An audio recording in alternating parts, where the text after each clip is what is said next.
Assalomu alaykum. Bugun sizlar bilan tradingga pul tikib sizni tezda boyita olaman degan firibgarlik turi haqida faktlar bilan gaplashamiz.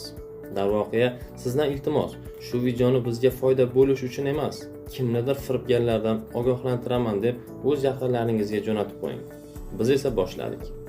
Telegramda obunachisi ko'p bo'lgan kanalni sotib olib, unda moliyaviy erkinlikka yo'l deb hammani yolg'on xabar, video va rasmlar bilan aldab kelayotgan firibgarga aloqaga chiqqanimizda, u o'zini ishonchli vakil ekanligini va unda litsenziya borligini aytdi.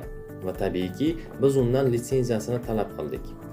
Ko'rib turganingizdek, bu litsenziya ham emas. Telegram kanalini-ku aytmasa ham bo'ladi. Yolg'on video va rasmlar bilan to'ldirib yubordi. Assalomu alaykum hammaga. Hammani ro'za Ramazon oyi bilan qutlayman va sabr tilayman. Men Omuz Asad aka bilan ishlaganimdan juda ham xursandman. Halol ekan. Omuz Asad aka bilan biz katta natijaga erishdik. Ularga katta rahmat aytib qolaman. Men juda ham xursandman. Rahmat. Odamlardan soxta izohlar olib, kanalga joylashtiryapti. Soxta telefon qo'ng'iroqlari bilan fuqarolarni aldashga urinilyapti.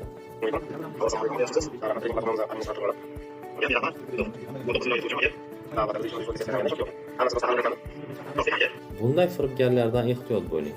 Videoni tradingga qiziqadigan o'rtoqlaringizga jo'natib qo'ying. Xayr, salomat bo'ling.